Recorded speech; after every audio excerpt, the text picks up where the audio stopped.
Start. महोदय, यह भी विचार किया गया है कि जो व्यक्ति समाज में काम करता है, चाहे आविष्कार का काम करे, चाहे दूसरा कोई काम करे, उसको उस काम में तब तक सफलता नहीं मिल सकती है जब तक कि समाज का सहयोग या समाज ने जो परिश्रम किया है या कुछ आविष्कार किया है उसका उपयोग उसको प्राप्त न हो, उसका उपयोग वह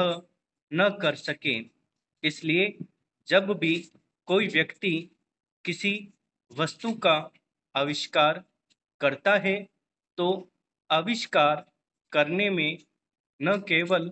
उसका अपना परिश्रम रहता है,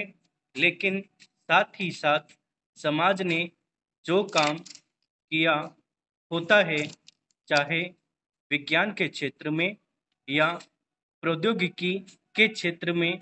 या किसी अन्य क्षेत्र में, उस सबसे भी वह लाभान्वित होता है। इसलिए जब हम किसी आविष्कारक के किसी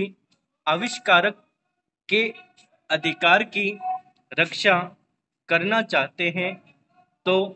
उसके साथ साथ यह भी विचार हमारे दिमाग में आता है, जिस व्यक्ति ने समाज की सहायता से आविष्कार किया है उस समाज को भी उसका फल अधिक से अधिक मिलना चाहिए। माननीय मंत्री जी ने कहा है कि पेटेंट लॉ इस सिद्धांत पर आधारित होना चाहिए। मैं समझता हूँ कि पेटेंट लॉ के पीछे दो सिद्धांत निश्चित हैं। पहला सिद्धांत तो यह है कि जो व्यक्ति परिश्रम करके, धन लगाकर, अपना दिमाग लगा करके किसी वस्तु का आविष्कार करता है, उसके तथा अपने परिवार के लोगों के अधिकारों की जहाँ रक्षा होनी चाहिए, उसके साथ ही साथ जैसा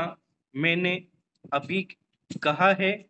कोई व्यक्ति समाज में व्यर्थ में काम नहीं करता है, वरन पिछले समाज के लोगों ने जो जो काम किए होते हैं, चाहे विज्ञान के क्षेत्र में या प्रौद्योगिकी के क्षेत्र में या किसी अन्य क्षेत्र में, और जिनके आधार पर वह कोई आविष्कार करता है, उसको उसका प्रतिफल तो मिले, लेकिन जो परिणाम हो उसका प्रतिफल समाज को भी मिलना चाहिए। मंत्री महोदय ने कहा है कि जो यह सिद्धांत है वह भी इस विधेयक के पीछे स्थापित किया गया है और इस बात का ध्यान रखा गया है कि जहां हम किसी व्यक्ति के आविष्कार के जो अधिकार हैं, चाहे धन के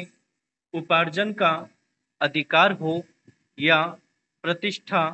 प्राप्त करने का अधिकार हो, उसे प्रतिष्ठा का और चाहे धन का, दोनों का लाभ व्यक्ति विशेष को भी मिले।